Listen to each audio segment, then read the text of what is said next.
Greetings, members, one and all of the Salivation Nation. The war against gold and silver on two fronts. Let's explore.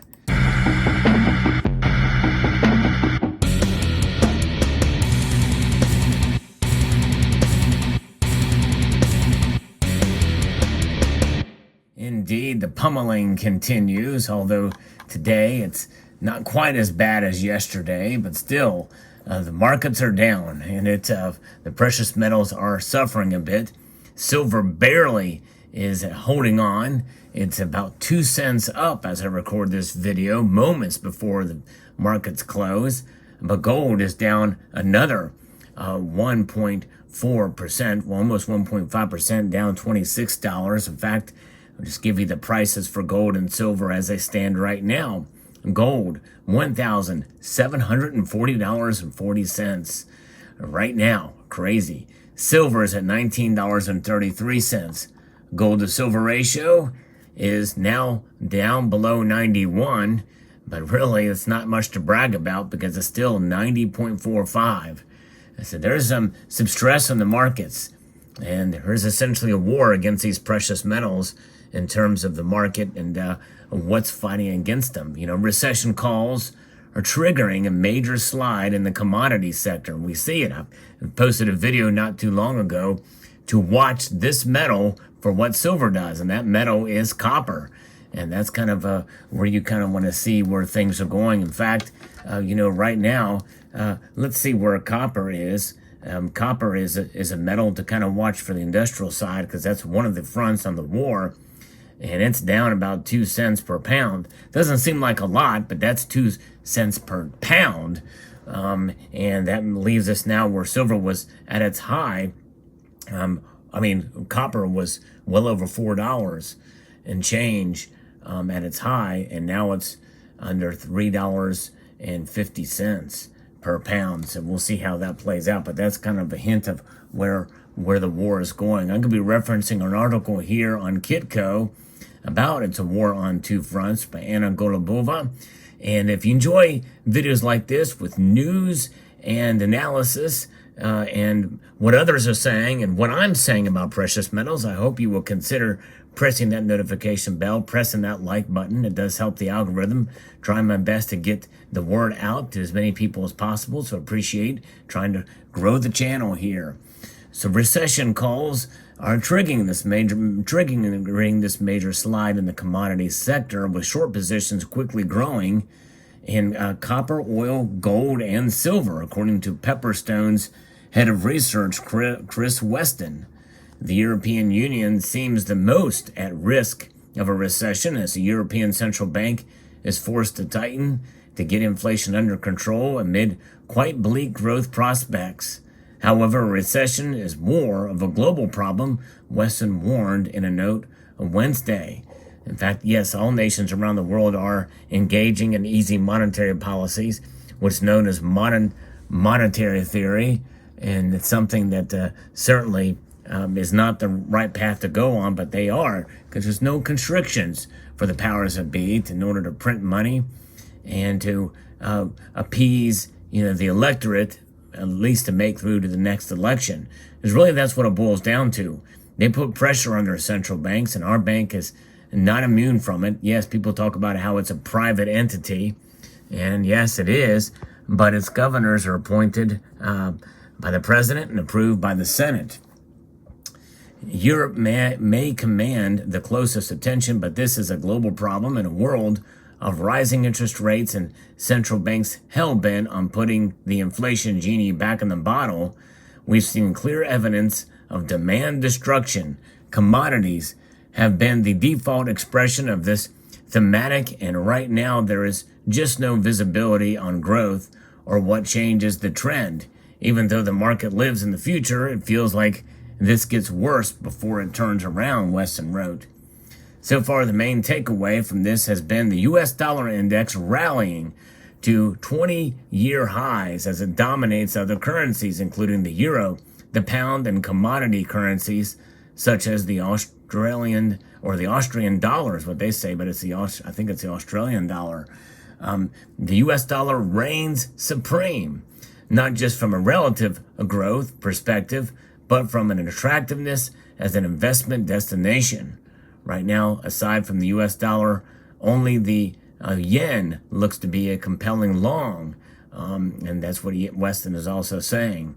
Recession calls mixed with a high US dollar have meant negative price action for commodities. And that is the key here, folks. And that's just where it is. And that is a fortunate side effect for the powers that be that are manipulating the markets with the central bank policies, with interest rate policies. They raise interest rates. That is the way that they manipulate. And what does that do to gold and silver? It pushes them down, down, down, down, or smashes them down with a violent trend. Violent analogy here with liken it to a battle or a war coming to us from two fronts: demand destruction and the king US dollar. Yes, that's right. The dollar, in spite of its inflationary path that we're on, the dollar still is king. And that's causing some intense bear trends in commodities. And it wouldn't be a stretch to think the systematic trend following crowd would already be running hefty short positions in copper, silver, gold, U.S. gasoline, and also things like wheat and soybeans. Commodities are the default expression of recession risk. Crude and gold get the flow from clients, but for those who like momentum and trend, this is the space to pay attention to. Yes, indeed. And these are the times to buy when they are suffering. But and we've been here before. This has happened in the past. And in 2007, 2008 crisis, both these metals fell. There was not the community that we have today in social media platforms in general and YouTube in specific. But nonetheless, we have been here before, for sure. Short sellers are something to watch going forward. In commodities, for gold, it could mean a drop to $1,750 an ounce. And this article was written before it fell. Now, in the ask price, it is $10 below that. $17.40 and $20, blasting through. Silver, amazingly, has held on. It is up 2 cents from yesterday. Still, though, it's at $19.32 now. It lost a cent. And since in the last 7 minutes since I've done this video, it's crazy. If the U.S. dollar remains bid, perhaps look for gold exposures in Australian and European currencies, and there may be a scope for a topside range breakout. And that is one thing to consider too. These other currencies are not seeing the drops that we're seeing, and that should encourage those of us who accumulate precious metals. They will hold their value and preserve against inflation, and really, for all practical purposes, they are in other currencies. It's just that the dollar is king right now. But you know what? There's going to be a video probably coming about that topic later on too, about the dollar being king.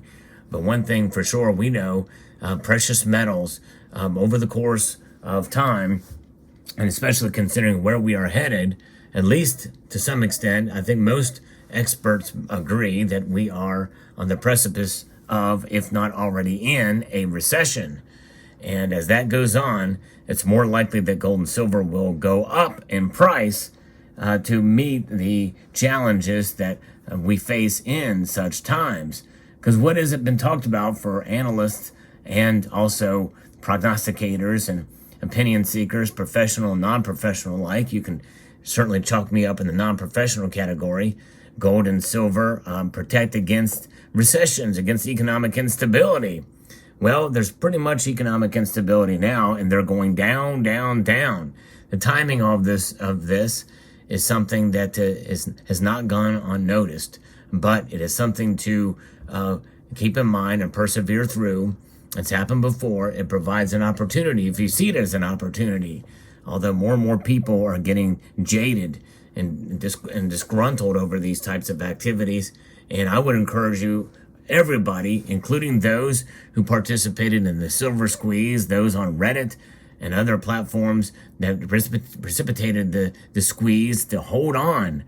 Just hang in there no matter what happens, no matter where silver goes, no matter where gold goes. It's going to do what it has done for thousands of years. It's just a matter of waiting for the price to catch up with the value.